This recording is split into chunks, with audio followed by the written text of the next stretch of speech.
वाला के इलाका में एक अफसोसनाक वक़ुआ पेश आया है। शक नंबर 427 में ज़मीन के तनाज़ा पर चचाजाद भाइयों की फायरिंग से 2 सगे भाई हलाक हो चुके हैं। पुलिस ने वाक़या में मुलव्वस 3 अफराद को गिरफ्तार कर लिया है। हलाक होने वालों में 26 साला हुमायूं चिश्ती और 19 साला खलील शामिल है।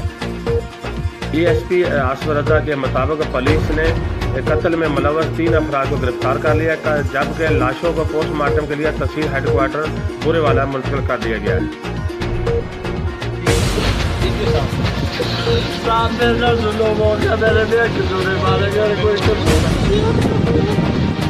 ਮੈਨੂੰ ਇਨਸਾਫ ਚਾਹੀਦਾ।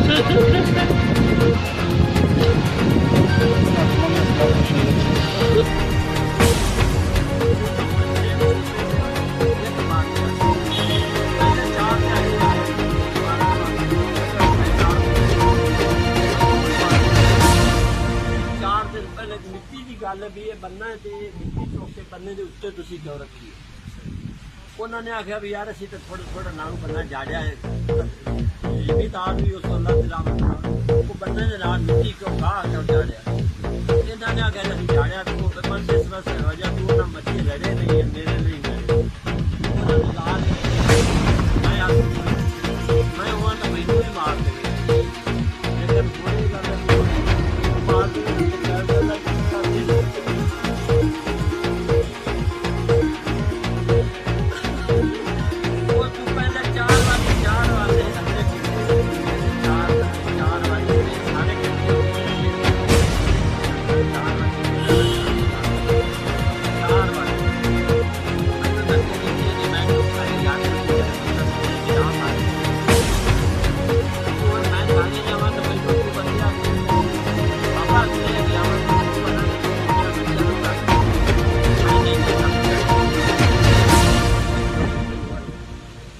पिस्तौल लैके रोज सैर करता घरे ठा मैं दरखास्त साढ़े नहीं देवन गया मेरा भरा मर गया तो मैं भतीजे पढ़ाई करूँगा तो मैं